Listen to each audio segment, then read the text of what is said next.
Bueno, buenos días. Mi nombre es Juan Camilo Tobar Valencia, estudiante de licenciatura en Matemáticas, actualmente cursando Práctica Pedagógica Investigativa 1. A continuación voy a hacer el video de exposición del proyecto de investigación del presente curso, el cual lo he titulado Aplicaciones de las Matemáticas en el Ejército. ¿Sí? La siguiente es la agenda, entonces, hablar un poco del título, la caracterización del escenario de práctica del presente periodo, una introducción, un marco teórico, establecer el marco teórico de la investigación, un planteamiento del problema, ¿sí? La formulación, todo lo que referente a la formulación del problema, y la descripción de las etapas de investigación-acción, en la que encontramos la exploración, la reflexión, la planificación, la acción, observación y la sistematización, evaluación. Y por último, hablar un poco de las conclusiones. Bueno, el título que se escogió, o que elegí, fue Aplicación de las Matemáticas en el Ejército, y fue el problema al que yo me quise centrar, sabiendo que pues, para muchas personas pueden parecer dos contextos abiertos y da la realidad que de hecho las matemáticas una vez más aparecen en los contextos que a veces no creemos en los que estén tan inmersas, ¿sí? Entonces, debido a mi contexto de militar en profesión, pues quise ahondar acerca de estos aspectos y tratar el tema de las aplicaciones de las matemáticas en el ejército.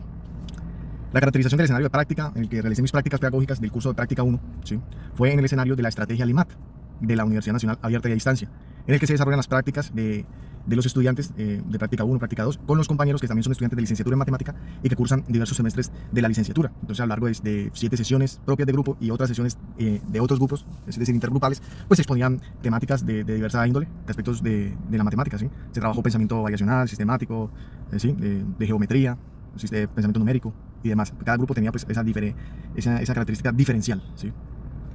Entonces, como parte de la introducción entonces de mi temática, mi tema de investigación, ¿cierto? Pues tengo que, es bien sabido que son muchas las apariciones de las matemáticas en los conflictos bélicos, ¿sí? Lo encontramos, por ejemplo, en la trayectoria de un proyectil, llámese un ojivo, un cohete, un mortero, ¿sí? Un proyectil. Generalizamos el concepto con proyectil, el lanzamiento de proyectiles. Ahí está presente, está inmersa las matemáticas con su representación, ¿sí? O con su velo de física, ¿sí?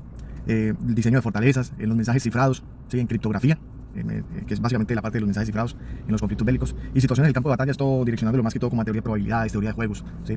Entonces, en definitiva, pues vemos que son muchos los elementos militares en los que las matemáticas pues se hacen imprescindibles, y una mutua implicación. Estas han ayudado a desarrollar y mejorar fundamentos de la misma guerra, y pues lamentable o infortunadamente también a veces pues ha desarrollado el empuje del belicismo, ¿sí? Vemos caso particular el desarrollo de las bombas nucleares, de las bombas atómicas, ¿sí?, accionadas en Hiroshima y Nagasaki, partiendo pues, de un proyecto Oppenheimer, ¿sí?, en el que físicos, matemáticos trabajaron en todas estas situaciones y pues dan avance a la ciencia, pero pues también no hay que negar que pues han dado este empuje bélico. El marco teórico entonces de todas estas aplicaciones, de las concepciones matemáticas y físicas idóneas para tener este colchón teórico que comprende las múltiples aplicaciones, como por ejemplo los movimientos de proyectiles, están enmarcados solo ese marco, o me delimito en la mecánica clásica o la mecánica newtoniana, la mecánica teórica, ¿sí? No me salgo de allí, de este contexto, pues allí se usan las leyes de Newton para describir una gran cantidad de fenómenos o de movimientos, y no solo describir estos movimientos, sino que describe sus causas, ¿sí? Entonces enunció ahí las 3 leyes de Newton respectivamente. La primera, la ley de inercia, ¿sí?, traducida a la sumatoria de fuerzas que actúan sobre un cuerpo. Si cero quiere decir que esta partícula de este cuerpo se mueve a una velocidad constante, o en su efecto hay el movimiento estático relativo, ¿no? La segunda ley de Newton, la sumatoria de fuerzas igual al ritmo de cambio del momentum, que pues al caso particular de nosotros pues se reduce la masa por la aceleración, ¿no? Y la tercera ley de Newton, pues que toda fuerza de acción le corresponde a una fuerza de reacción, ¿sí? Razón principal por la que, por ejemplo, nos movemos, ¿sí? Sumado a esto al lado derecho, pues establezco allí derivo allí unas ecuaciones del movimiento que son muy básicas. Eso es de un movimiento acelerado, que es, digamos, un movimiento un poco más general, en el que puedo pues derivar las situaciones particulares en que se dé un movimiento uniforme rectilíneo, saldrían de estas mismas ecuaciones, solamente que su aceleración pues sería cero, ¿sí? Pero entonces, con estas dos cuestiones, la ley de Newton y las ecuaciones del movimiento, pues tengo un colchón teórico suficiente para abarcar una gran cantidad de fenómenos y aplicaciones propias del contexto en el que quiero tratar. El planteamiento del problema, entonces, pues, como ya se había dicho antes, las matemáticas están presentes por doquier, ¿sí?, en el diario vivir de cada uno de nosotros, con los diferentes roles que se desempeñan en la sociedad, y no está de más decirlo que en el ámbito militar también, como ya se ha mencionado en algunos puntos anteriores, ¿sí? Esta inversión en matemática, en el contexto, pues, no desempaña la idea de que tiene un alto grado de complejidad, pues para muchas personas que apenas inician en esta parte, ¿sí? Y hay poca evidencia de aplicación, ¿sí? Porque a veces se dificulta mucho entender los conceptos, y cuando no se entiende como tal muy bien la temática, pues no se logra organizar estas ideas, ¿sí? Es por eso que pues la presente investigación se expone en algunos casos en los que la matemática aplican en el ámbito militar, y cómo lo hacen enfocando la pregunta de investigación a la formulación del problema: cuáles son las aplicaciones de las matemáticas de índole militar en el Ejército de Colombia, ¿sí? Una pregunta específica, no muy general, que deja claro pues lo que se quiere investigar. La descripción de las etapas de investigación-acción, entonces tenemos acá las 4 fases. Una fase preparatoria en la cual consistió en una etapa más que todo reflexiva y de diseño, en la que se toma como base mi experiencia como militar de profesión, o sea, mi experiencia propia en el ámbito, y se planifican los cuestionamientos, efectuando como la estructura de la investigación.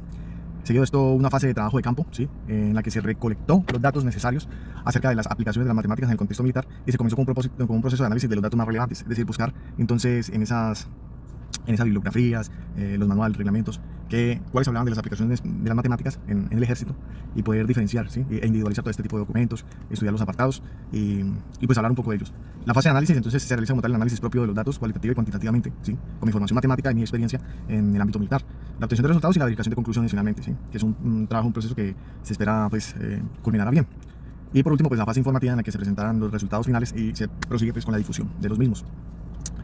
En esta parte del trabajo de campo de los análisis, entonces cabe mencionar, por ejemplo, los apartados específicos que elegí, en los cuales está, por ejemplo, la georreferenciación, en la que estudio pues, la parte de coordenadas geográficas, coordenadas polares, coordenadas rectangulares, ¿sí? Coordenadas planas militares, que ya es como un plus de nuestra carrera militar, ¿sí? En el que se desarrolla mucho esta parte de matemática, ¿sí? Reglas de tres, conversiones, ¿sí? Trigonometría, toda esa parte de la georreferenciación. Está la otra parte ya mencionada, el movimiento de proyectiles, ¿sí? Movimiento uniforme acelerado, ¿sí? Movimiento bajo una aceleración constante, en este caso la aceleración gravitacional acá, de todos los que estamos en el campo gravitatorio terrestre, ¿sí? Se estudia esa parte ahí del lanzamiento de proyectiles. En la parte de los conflictos, ¿sí? Está la teoría de juegos, ¿sí? Las probabilidades de ganar, ¿sí? Toda esta situación más estadística y probabilística. En la parte de defensa personal, por ejemplo, está la biomecánica y está inmersa ahí parte de la mecánica, usando pues las leyes de Newton como colchón teórico principal, que lo he mencionado al inicio de la presentación, ¿sí? Se hacen razonamientos allí de empuje, de centros de gravedad para derribos o proyecciones en defensa personal. Todo eso tiene parte matemática, que obviamente pues con la práctica y con la experiencia de los sentidos ya uno lo hace de manera mecánica, pero tiene una explicación y un sustento científico, un sustento matemático, ¿sí? Entonces pues se puede verificar, por ejemplo, toda esta situación en la parte de sistemas cifrados o de criptografía. Está toda esta situación, ¿sí? De sistemas de seguridad, sistemas de encriptado, los clásicos, los modernos y demás, ¿sí? Entonces, pues, a manera de conclusión, se ve que en el ejército, como en diversos contextos, pues, se hace necesario tener claro estas poderosas herramientas con las que se cuenta. Las matemáticas como poderosa herramienta creada por el ser humano, porque es una invención del ser humano, y es un instrumento importante que requiere pues, ser comprendido y aplicado de manera correcta a quienes de ella requieren para algún fin, ¿sí? Gracias por su atención. Termino con esta frase de Robert Oppenheimer: me he convertido en la muerte, el destructor de mundos. Un físico que desarrolló pues, sus teorías, sus proyectos y investigaciones que a la final pues, se pueden decir que dieron origen al concepto de toda esta parte de las bombas, ¿sí? Y, pues, para nadie es un secreto que algunos avances científicos han sido un empuje bélico impresionante y han causado pues, también daños a la humanidad. Gracias por su atención, muy amables.